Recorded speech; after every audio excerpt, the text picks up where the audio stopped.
Nithyananda, let's go ahead with our reading of the Bhagavad Gita decoded by the Supreme Pontiff of Hinduism, Jagadguru Sannidhanam, Nithyananda Paramashivam. Let's start with the Satguru Vandanam to invoke our beloved Swamiji. Let's sit straight with the head, neck, and spine in a straight line. The hands to the Anjali Mudra, connecting with Swamiji through the Ananda Ganda. Nithyanandam Paramasukadam Kevalam Jnanamurtihim Dvandvadidam Gaganasarisham Tattvamasyadilaksham Ekam Nityam Vimalamachalam Sarvadi Sakshi Bhutam Bhavatitam Trigunarahitam Satgurum Tam Namami Om Nithyananda Paramashivoham. Okay, let's go ahead with the part 5 about the 4 tattvas, enriching with enlightenment.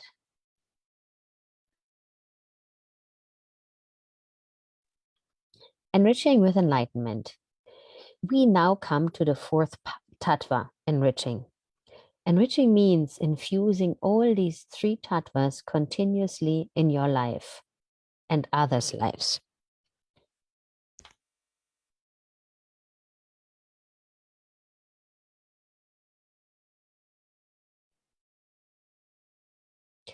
You may ask, I can understand why I should enrich myself, but why should I enrich others?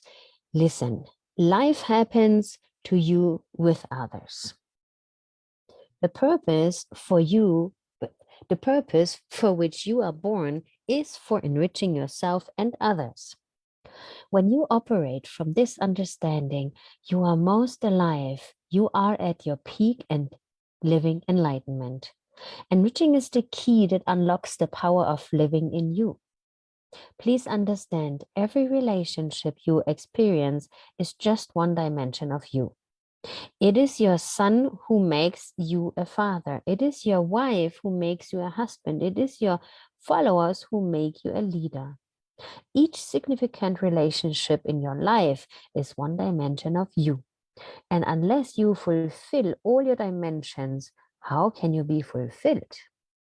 Again and again, the ego forgets the ahankara. The ego forgets, the ahankara forgets that all its joy comes only when it stretches itself to others. Anyakara, expectations. Not when it fights with others, ahamkara. You very conveniently forget this important fact and take life happening to you with others for granted. You think my brother has to behave like a brother. My father has to behave like a father. My teacher has to behave like a teacher, without taking the responsibility or understanding that you should also fulfill your role. Why should the teacher enrich the student if the student does not take the responsibility of enriching the teacher? Krishna beautifully enriches Arjuna. If you don't do yajna, enriching sacrifice, and give back to the divine for what you receive, you are a thief. Your bhukte stena yevasa. It means that anything you receive from the cosmos without enriching in return is stolen. Please understand, enriching means taking responsibility for everyone. I tell you, when you take responsibility for others, extraordinary powers start flowing through you. When you start enriching others, the whole cosmos starts expressing through you. Whenever you enrich others, the energy that flows through you is cosmic energy. If you want to taste and experience cosmic energy, just start enriching others. The excitement you feel, the freshness you feel, and the readiness, the joy, and the inspiration that happens in you is all cosmic energy, pure cosmic energy. Just see Bhagavan Sri Krishna. He is the ultimate embodiment of enriching. His very presence is enriching. Throughout the Gita, he takes responsibility for Arjuna's authenticity, for Arjuna's confusion, without giving up on him. The entire Gita itself is the manifestation of his enriching expression. Bhagavad Gita is Lord Krishna's gift to the world, enriching generations with its timeless truth. Lord Krishna blesses Arjuna and humanity with the ultimate tools to look inward and explode in divine consciousness. Again and again, Krishna beautifully says, to know yourself is to know God. What Krishna says is true for everyone, whether you accept it or not. Any idea that you have about yourself, other than the understanding that you are God, is low self-esteem. What you are lacking is just the awareness of the truth. What you are lacking is just the awareness of the truth. Once you realize the truth that you are God, there is no difference between you and Krishna. You are enlightened. Krishna is so compassionate that he expresses the whole Bhagavad Gita just to prove this. That is what Krishna came to prove. He has no need to prove that he is God. His mission is to prove that you are God. This mission is to enlighten Arjuna, and through Arjuna, the rest of humanity. Krishna's expression is the ultimate enriching because he takes responsibility even for your enlightenment. That is why he concludes the Bhagavad Gita with the importance of completing with one's root patterns and joyfully surrendering to life. Krishna showers himself to Arjuna, waking him up to the experience of the whole. He simply says, drop everything and surrender unto me. Krishna showers himself on Arjuna, waking him up to the experience of the whole. He simply says, drop everything and surrender unto me. Drop everything you know as Dharma. Whatever you think you know as life, just drop it. I will liberate you from all sinful reactions. Do not worry. Sarva dharmam parityaya mamyekam saranam vraja aham tvam sarva papeyo moksa yisyami ma sukha. The enlightened master is nothing but concentrated life. When you drop your conflicts, your root patterns, and surrender to his wisdom, he liberates you. This is the ultimate enriching. The enlightened master is nothing but concentrated life. When you drop your conflicts, your root patterns, and surrender to his wisdom, he liberates you. This is the ultimate enriching. Tattvas, the natural flow of life. Please understand. These four tattvas are the very nectar pot of spirituality. They exist in our very DNA. They are the natural flow of life, and they can solve any problem. When you live these tattvas, you will find that with integrity, the innate intelligence to expand is straightened, and the space of positivity is awakened in you. With authenticity, life continuously oozes in you. You experience the space of possibility. With responsibility, you awaken to your true nature. Ishvaratva, leadership consciousness, blossoms in you. With enriching, you establish your existence into everything and ultimately experience yourself as Brahmanyam. Brahmanyam Bahuputratam. Brahmanyam Bahuputratam. The favorite inheritor of the cosmos. These four universal principles will continuously inspire, encourage, and make you experience your ultimate possibility.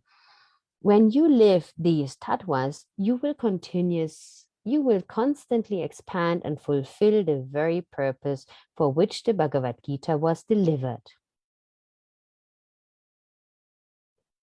Mahabharata, the personification of Gita. To fully internalize the message of the Bhagavad Gita calls for a deeper insight into its genesis. We must go back into its great origin, the Mahabharata. Mahabharata is the physical, visual presentation of the Bhagavad Gita. All the principles of life that are explained in the Gita are portrayed in the personified form of characters in the Mahabharata. All the principles that Sri Krishna teaches in the Gita, the Mahabharata is a movie of those life principles. Mahabharata is a book where the personification of each quality appears as one character. You live so many different experiences in your life. You carry so many parts. One part of you is integrity. One part of you is authenticity. Another part is responsibility, and some part of you is enriching. One part of you is self-doubt. Some part of you is self-hatred. Another self-denial. One part of you is knowledge. One part of you is compassion. One part of you is violence. One part of you is cunningness. One part of your is penance, tapas. One part of you is the pure silence. When all these parts are fully awakened in you, you are full bloomed, then you are Krishna. The celebration of life is Sri Krishna. He is the Purnavatar, the most powerful and complete incarnation, the embodiment of pure love and compassion. Sri Krishna is the personification beyond any personality, who never gives up on people, even those who are hypocrites and adamic. He can simply enter into any multi-layered personality and joyfully play to handle them as they are. If you understand the Mahabharata, you will understand the complexity of personalities or the complexity of you. You will never have hatred or denial to some part of you or towards some part of others. You will understand how to handle the whole life as it is. Pancha Pandavas, or the 5 sons of King Pandu, are the embodiment of the great powers that come from the 4 tattvas of life.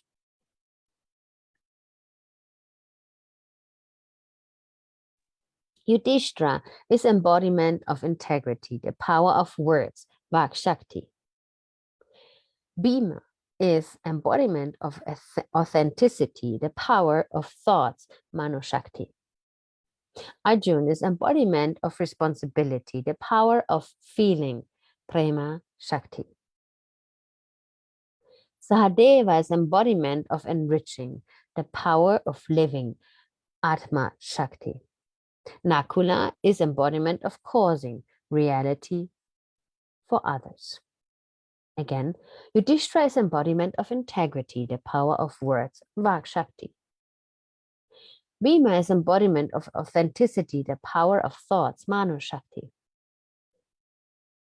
Arjuna is embodiment of responsibility, the power of feeling, Prema Shakti. Sahadeva is embodiment of enriching, the power of living, Atma Shakti.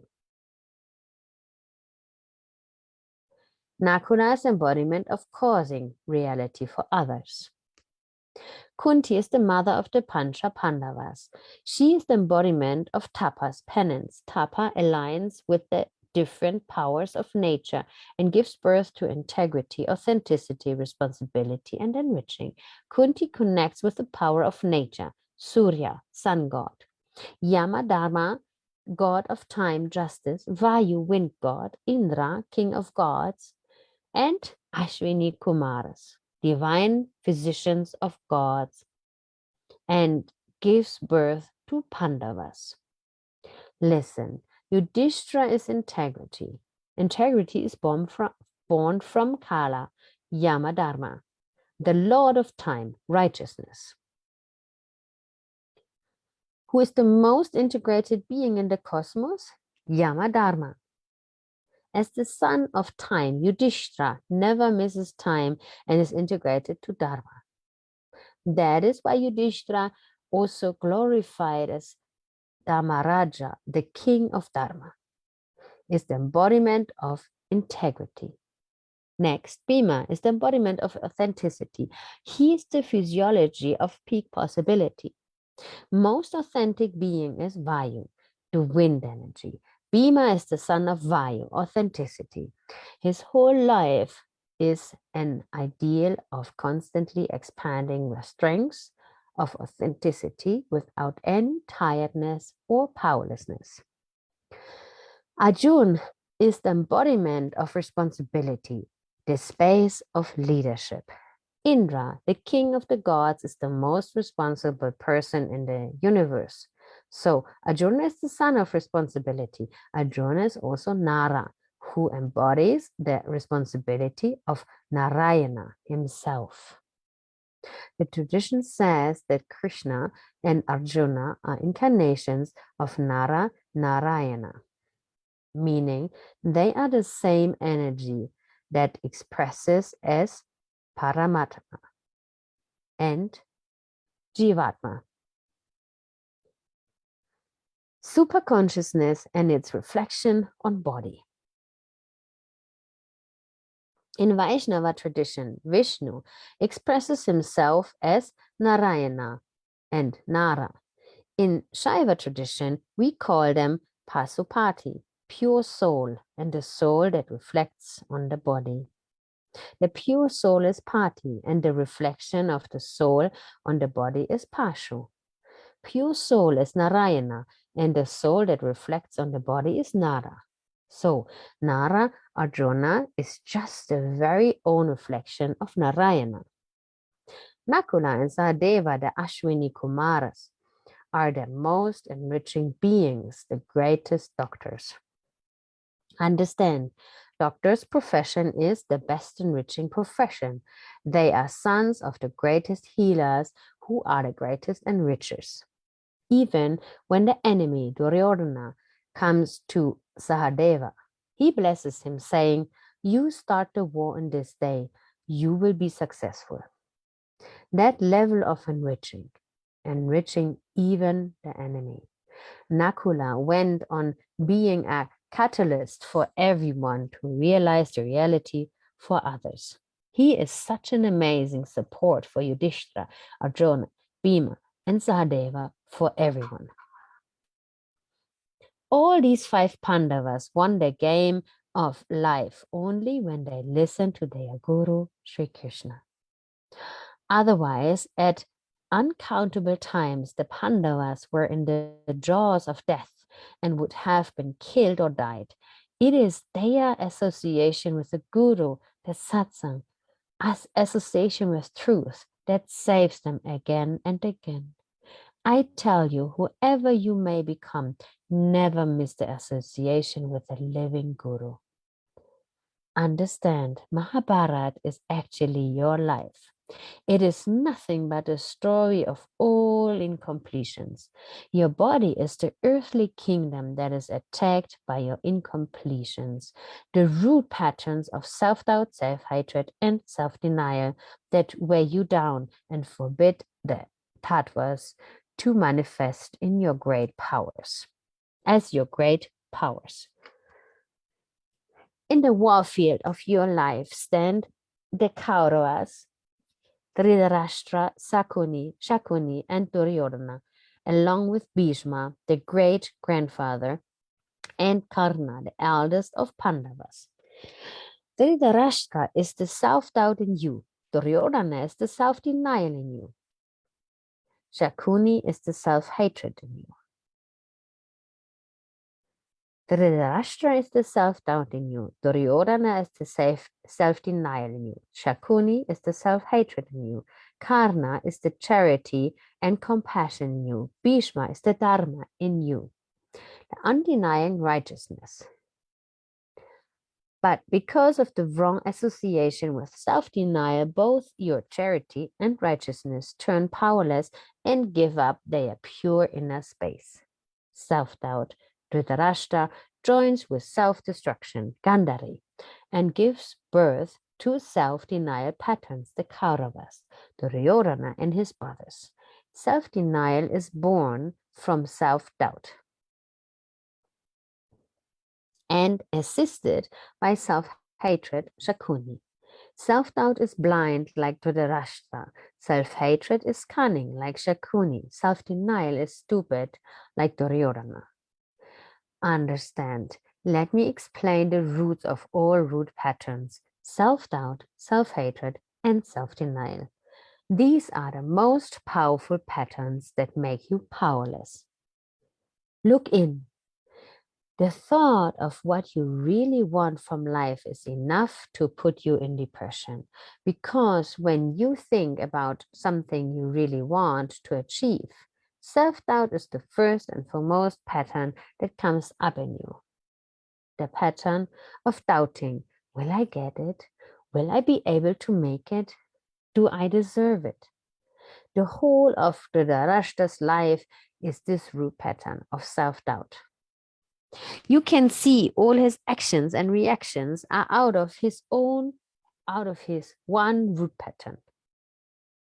Second, self-hatred happens because of the incompletions of earlier failures. You cunningly cheat yourself saying, earlier I tried the same thing 10 times, but it failed miserably. Now, how is it going to be successful? I will fail again. The whole of Shakuni's life and his actions are, I will not make it, the root pattern of self-hatred. This self-hatred immediately makes self-denial erupt out. You just give a life sentence to you saying, no, I cannot make it. This deep self-denial pattern erupting out is end of life. If you see the whole life of Duryodhana, it is a deep, painful reaction of his stupid conviction that he is a failure and he cannot make it. So constantly he has to prove himself only by destroying others, never by creating on his own reality.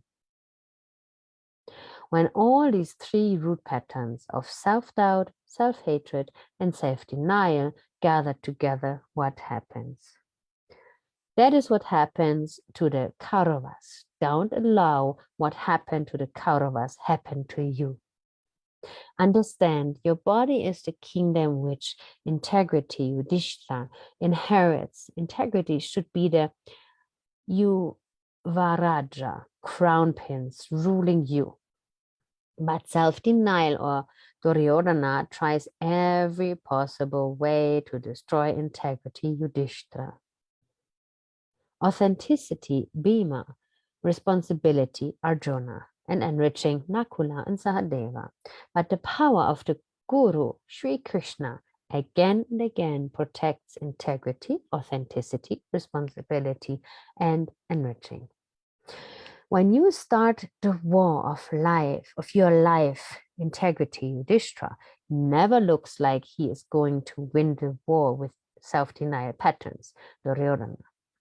But when you complete with these root patterns, you cause what you want as reality in your life. You rewrite your future.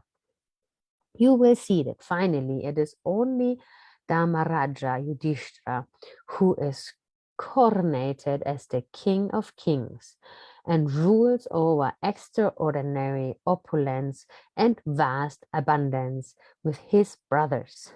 I tell you, Even if you have thousands of self-doubts about integrity, authenticity, stand with these truths. Then Guru's grace will always be with you. Krishna's grace is always with the Pandavas because they embody the pure qualities of tattvas. All incarnations land on planet Earth just to tell you this one truth. Your self-denial, self-hatred, self-doubt patterns are not truth or fact. That's all. You are more than what you believe as you, because what you believe is you is framed by your root patterns. No one can take away what you want from your life. The great hope, the great news, which is the truth, is you are not an ordinary being. You, as you perceive yourself to be because of your root patterns, complete all these three root patterns with the power of the four tattvas and rewrite your future as you want to create it. This is the essence of the Bhagavad Gita and the four tattvas. Carry integrity, authenticity, responsibility, and enriching. You will always have the Guru's grace on you. When Guru is on your side, you can win any war of life and create the ultimate reality of your life. When you carry the inner space, Pandavas, in your very being and life, the four tattvas sincerely, you will always have the grace, protection, and powers of Sri Krishna. When you surrender to the Master of Masters, Sri Krishna, when you lack will be showered on you, and what you have will be protected for you. Yoga Kshema Mahami Aham.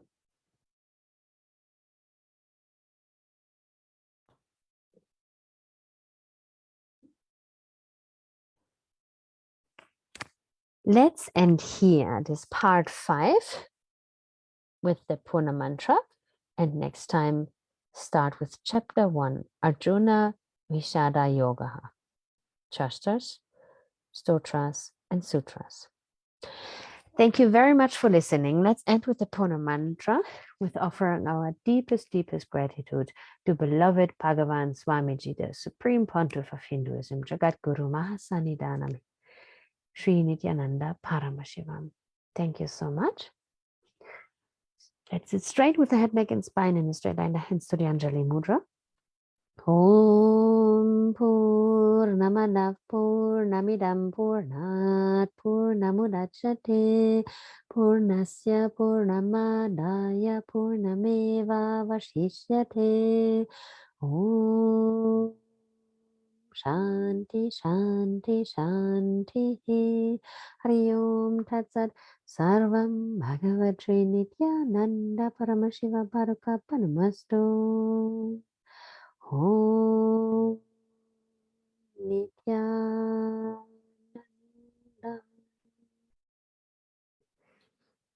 Nithyanandam, everyone. Thank you so much for listening.